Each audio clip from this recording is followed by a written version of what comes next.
Para nabi aja mereka bunuh, apalagi manusia. Lantas gara-gara itu turun kemurkaan Allah. Allah bilang, sudah, kalian itu nggak bisa lagi untuk diselamatkan, 40 tahun kalian akan tersesat. Kenapa? Supaya habis satu generasi pembuli ini, supaya habis satu generasi orang-orang jelek ini. Setelah kemudian mereka lepas dari situ, mereka tersesat di padang selama 40 tahun. Tapi bukan Bani Israel, bukan Yahudi kalau nggak bikin masalah. Ya Musa, capek Musa, kenapa kita nggak punya tempat sampai sekarang Musa? Mbok ya doa ya Musa, minta Tuhanmu makanan dari langit. Musa doa, ya udahlah ya, kesian sama orang. Musa doa ke langit, yang turun apa? Manna wassalwa. Salwa, bebek panggang. Manna, kata ulama, lebih manis daripada madu, lebih lembut daripada susu, dan lebih sejuk daripada salju. Apa itu kira-kira? Gelato, ya. Jadi ini adalah luar biasa. Bebek panggang dan gelato di tengah padang pasir panas. Setelah mereka makan, apa kata mereka? Musa, bosan Musa, masa gini-gini aja terus Musa? Bisa nggak Tuhanmu menumbuhkan kepada kami timun, bawang putih, bawang merah, sayur-sayuran, kacang adas? Musa langsung kemudian habis juga kesabarannya sama, bukan habis kesabaran. Ini kata-kata yang sangat gak pantas. Lalu kemudian Musa menemani mereka. Musa itu luar biasa kesabarannya. Itu luar biasa kesabarannya sama mereka. Musa wafat, Harun wafat. Akhirnya yang memegang tampuk kepemimpinan dari para nabi namanya Yusha bin Nun, yaitu adalah muridnya Musa. Apa yang terjadi di masa Yusha? Next. Ketika itu Yusha bin Nun berhasil ngajak orang-orang Bani Israel untuk masuk ke tanah terjanji. Dan ketika mereka lagi memerangi orang-orang yang ada di situ, maka pas mereka mau menang, matahari mau tenggelam. Dan pada waktu itu aturannya adalah kalau matahari sudah tenggelam, nggak boleh ada perang. Maka Yusha ngangkat tangan, ya Allah, dengan kekuasaanmu ya Allah, tahan matahari di situ ya Allah. Bisa ditahan? Bisa ditahan? Tuh lihat ada gambarnya, matahari ditahan di sana. Lalu kemudian mereka melanjutkan peperangan, mereka menang dan mereka masuk. Dan Allah bilang apa? Ayo masuk dengan ruku dan menyembah pada Allah. Marah mereka nggak mau ruku. Mereka maunya tahu kalau ada orang dimenangkan oleh Allah, dia masuknya sampai ruku atau bahkan sampai bersujud untuk masuk ke dalam situ sebagai sebuah simbolisme bahwa ini adalah kemenangan dari Allah. Mereka ruku tapi jalannya mundur. Sambil kemudian tadi balik lagi menghina-hina Allah karena mereka merasa ini adalah kemenangan daripada mereka. Ini terjadi pada mereka. Next kalau gitu, mereka masuk ke tanah terjanji. Setelah masuk ke tanah terjanji, mereka bagi wilayahnya jadi 12 sesuai dengan anak-anaknya Bani Israel. Ada 12. Lihat ada nama siapa yang nggak ada di situ? Dan ada Efraim, ada Benjamin, Yuda, Simon, segala macam ada. Yang nggak ada nama siapa? Yusuf. Yusuf itu keturunan daripada Bani Israel, memang dia nggak masuk di sana. Dan juga nanti ada yang namanya Lewi yang nggak masuk di sana karena Lewi adalah pelanjut daripada para nabi, sehingga dia nggak dapat wilayah karena dia memegang kekuasaan spiritual atau kekuasaan religius. Next kalau gitu kita lihat, mereka kemudian bagi 12, mereka di sana lama. Next. Kalau gitu kita lihat, nah setelah itu muncullah kasus Daud dan Goliat. Kenapa? Balik lagi lah, Bani Israel selalu bikin masalah. Mereka terusir oleh orang-orang Filistin. Orang Filistin, orang asli di sana, orang-orangnya gede-gede, salah satunya namanya Goliat. Setelah kemudian Allah meminta mereka untuk balik lagi karena mereka terusir untuk kedua kalinya, maka mereka bilang, kami mau asal kami ikut dengan raja. Kenapa? Nabi sudah tidak trending topik lagi, kami minta raja. Karena Nabi sudah tidak trending topik. Kalau raja yang nyuruh kami mau perang. Lantas Allah mengutus namanya Tolut. Tolut ada, komplain lagi. Raja kok miskin, raja kok nggak good looking, gitu kan ya. Lah ngapain? Lalu kemudian akhirnya setelah dipaksa-paksa, akhirnya Tolut memerintahkan kepada Daud untuk melawan Jalut atau Goliat. Akhirnya yang menang siapa? Daud atau Jalut? Ini kisahnya menarik tapi kapan-kapan, kalau saya cerita terlalu panjang. Next kalau gitu. Lantas setelah itu Daud memimpin Bani Israel, membuat negeri ini sangat luar biasa. Dan Daud punya anak namanya Sulaiman. Sulaiman punya kekuasaan yang dicerita di dalam Al-Quran tidak ada bandingannya. Dia memerintah dengan sangat adil, dengan sangat luar biasa. Next kalau gitu kita lihat, setelah Daud dan Jalut selesai, oh ya sorry, satu lagi tuh, lihat itu pedangnya siapa tuh? Lihat itu pedangnya siapa? Pedangnya Daud? Bukan, itu pedangnya Goliat, pedangnya Jalut. Ini menjadi dalil bahwasanya Anda boleh menggunakan pedang orang untuk menyerang musuh Anda sendiri. Bisa difahami maksudnya? Ada yang bilang kan, boykot, itu Instagram itu punya siapa? Kenapa lu nggak boykot Instagram sekalian? Kenapa lu nggak boykot segala macam Google dan segala macam? Bro, kita lagi pakai senjata orang untuk melawan orang itu sendiri. Bisa difahami ya? Ini adalah dalilnya. Next, kalau gitu kita lihat. Nah, setelah mereka kemudian ada 12, bukan Bani Israel kalau tidak bikin. Akhirnya mereka terpecah lagi jadi 2. Sulaiman punya anak berseteru dengan panglima atau jenderalnya Sulaiman. Tapi ini bukan tentang pilpres ya. Ini tentang yang namanya Bani Israel. Nah, setelah mereka berseteru, akhirnya panglimanya atau jenderalnya Sulaiman dapat wilayah atas utara, sedangkan anaknya Sulaiman dapat wilayah bawah atau selatan. Yang bawah namanya kerajaan Yehuda. Di situ baru muncul kata-kata Yahudi karena kebanyakan daripada adalah keturunan Yehuda tadi. Yang di atas namanya kerajaan Israel. Nah, dari sini muncul kata-kata Israel. Israel ibu kotanya di Samaria. Sedangkan yang selatan kerajaan Yehuda itu adalah di Yerusalem. Oke, kalau gitu next. Setelah mereka jadi 2, ribut atau enggak kira-kira? Ribut, akhirnya diserang sama orang Assyria. Setelah orang Assyria nyerang, kerajaan Israel habis, luluh lantak, habis nggak bersisa. Lalu yang di bawah Yehuda dihabisi sama Babilonia, dihabisin juga nggak bersisa. Next, kita lihat. Setelah dihabisin, mereka nggak hanya dihabisin, mereka disuruh keluar dari sana. Haikal Sulaiman dibakar. Semua yang ada di sana dibakar habis oleh Nebukadnezar namanya. Bukhtanasir kalau dalam bahasa Arab. Next. Nah, ini Haikal Sulaiman yang kayak dibakar. Next lagi kita lihat. Yang tadi kayak dibakar ya. Bukan kayak dibakar ya, dibakar. Next. Nah, mereka disuruh keluar semua. Ini ada sebuah lubang hitam dalam sejarah. Kenapa? Karena orang bilang inilah sebenarnya berakhirnya orang-orang Yahudi. Karena setelah dibawa semua ke sana, yang tinggal di sana itu Yahudi tapi kayak ada cacatnya. Yang tadi diceritakan sama Ustadz Husain, Askenazi tadi. Nah, sedangkan Yahudi semuanya yang Bani Israel yang 12 dibawa semuanya ke Babilonia. Di situ dijadiin budak dan ini yang menjadi apa ya, lubang hitam sejarah yang kita nggak tahu mereka balik lagi atau tidak. Tapi sekarang faktanya adalah di Israel sendiri tidak boleh ada tes DNA. Tahu nggak kenapa nggak boleh ada tes DNA? Kalau saya dites DNA, kira-kira saya keturunan mana? Ya jelas Arab lah. Kalau saya dites DNA, Anda nggak usah lihat, karena saya sipit, jelas ya.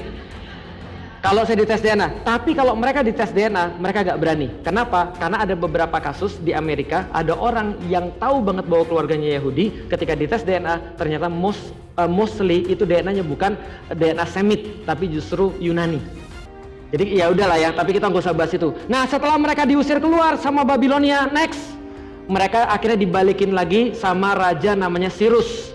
Cyrus Persia menaklukkan Babilonia, lalu kemudian Babilonia dia ketemulah ada Yahudi, dia ajak kerja sama Yahudi. Gimana kalau kamu jadi perpanjangan tangan saya di daerah Syam, di daerah tempat Anda dulu, kami kembalikan Anda ke sana, tapi Anda harus sumpah setia kepada saya. Maka Yahudi sumpah setia kepada Persia, Raja Cyrus, akhirnya mereka dibalikkan lagi ke tempat mereka asal dan boleh bangun kembali Haikal Sulaiman. Maka Haikal Sulaiman tadi ada yang lama dan ada Haikal Sulaiman yang baru. Oke, next. Tapi bukan Bani Israel kalau nggak bikin, akhirnya dibakar lagi. Jelas sampai di sini? Anda lihat ya, cuma ada satu kaum yang konstan bikin masalah di seluruh dunia. Ya, kapanpun dan dimanapun mereka konstan bikin masalah. Bukan kata saya. Silahkan search. Silahkan search. Tahu nggak kenapa ini terjadi? Tahun 70-an, waktu itu yang namanya Yerusalem, Baitul Maqdis dikuasai oleh Romawi. Dan mereka konstan bikin pemberontakan kepada orang-orang Romawi. Sampai orang Romawi bilang, enough is enough. Kalian nggak boleh lagi ada di sini, kalian keluar aja. Semua dibakar, Yahudi dikeluarin dan nggak boleh balik lagi. Berarti pertama yang membanning Yahudi dari situ siapa? Romawi. Menang perang, mereka di-banning, mereka keluar. Next, kalau gitu kita lihat. Nah, terutama bisa kita lihat selain tahun 70 mereka dibakar habis, tahun 132 Kaisar Hadrian, Kaisar Romawi mendeklarasikan bahwa wilayah ini tidak lagi namanya Yudea. Yudea atau Kanaan tidak lagi, tapi namanya Syria Palestina. Nah, inilah kemudian dimunculkan kata-kata Syria Palestina. Dan orang-orang Yahudi di-ban daripada sana selama-lamanya menurut orang-orang Romawi. Kenapa? Gara-gara suka bikin masalah. Oke, next kalau gitu kita lihat. Nah, setelah 132 kita tahu mereka sekarang kemana-mana, mereka mencar mana-mana, udah terusir, nggak boleh balik lagi. Yang warna hijau Babylon, yang lain kemudian mereka pergi mana-mana, termasuk ada Mauritania, ada Spanyol, Cordoba, ada Irlandia, ada Eropa seperti Inggris dan segala macam lah mereka pergi. Next kalau gitu kita lihat. Nah, setelah itu dikuasai siapa? 638, Masya Allah. Rasulullah Shallallahu Alaihi Wasallam itu mulai diminta memperhatikan Baitul Maqdis tahun 5 setelah kenabian, atau sekitar tahun 615. Ketika turun surat apa? Wattini wazzaitun. Tadi sudah dijelaskan. Rasul terus menerus menyemangati para sahabat. Kalian tahu nggak sih? Kalian tahu nggak sih? Kalian coba perhatian nggak sih? Coba lihat sekarang. Menurut teman-teman sekalian, kalau ada masalah di Masjidil Haram, di Ka'bah, kita bermasalah atau tidak? Ada yang tahu kemarin terjadi ada orang bunuh diri dari Masjidil Haram? Baca beritanya? Nggak tahu. Banjir di Masjidil Haram kemarin, ada yang baca beritanya? Kenapa kita selalu peduli pada Masjidil Haram? Kenapa kita peduli pada Masjidil Haram? Karena tiap kali kita sholat ngadep ke Masjidil Haram, dan semua orang minimal pengen umroh ke Masjidil Haram, minimal lihat sebelum mati. Betul kan ya? Anda paham gak sih? Sebagaimana Anda punya perasaan itu kepada Masjidil Haram, Rasulullah dan para sahabat punya perasaan seperti itu kepada Baitul Maqdis. Karena Rasul sholat menghadap Baitul Maqdis itu lebih lama daripada Rasul sholat menghadap Masjidil Haram. Bisa difahami sampai di sini Bapak Ibu sekalian, pentingnya Masjidil Haram. Rasul menyemangati para sahabat, membentuk seluruh pasukan dan segala macam. Rasul wafat tahun 632 dan dilanjutkan oleh Abu Bakar. Abu Bakar memberangkatkan pasukan Usama bin Zaid yang usianya 17 tahun. Dan pada saat itu seorang Umar berkata, "Wahai Abu Bakar, tahan dulu pasukannya, jangan berangkatin dulu untuk membebaskan Baitul Maqdis. Kenapa? Kita lagi punya banyak masalah. Kita punya banyak masalah internal Umar. Ada orang yang mau keluar Islam, ada orang nggak mau bayar zakat, ada orang mau murtad. Masa kamu ngurusin Baitul Maqdis dulu?" Lihat apa kata Abu Bakar. Abu Bakar bilang, "Saya tidak akan pernah menarik mundur pasukan yang diberangkatkan oleh Rasulullah meskipun saya harus hancur berantakan." Itu namanya ittiba, mengikuti Rasulullah Shallallahu Alaihi Wasallam. Abu Bakar wafat, Umar pada tahun 638 menerima kabar pasukan-pasukan Muslim sudah menyampaikan bahwasanya Uskup Safronius atau Patrik Safronius itu sudah siap menyerahkan kunci kota Yerusalem atau Baitul Maqdis kepada kaum Muslimin. Maka dia jalan bersama seorang pembantunya, naik tunggangan, naik kendaraan, naik unta, dan dia kemudian mengatakan, "Oke, nanti kita gantian ya. Nanti kalau kamu capek di atas, nanti kamu di bawah, aku di atas. Kalau nanti aku capek di atas, aku di bawah, kamu yang ke atas." Pas sampai ke kota Yerusalem, itu giliran pembantunya yang di atas. Bisa dibayangin ya, sopirnya di atas, Umarnya nuntun di bawah. Umar kemudian dibilang sama pembantunya, "Bos, naiklah, Amirul Mukminin, kamu harus naik." Umar bilang, "Enggak, ini kan giliran kamu, biar aku dibawa aja." Lantas kemudian dibawa. Orang-orang kota bilang, "Umar udah datang, Umar udah datang." Kemudian Patrik Safronius bilang, "Mana Umar?" "Itu tuh orang yang di atas."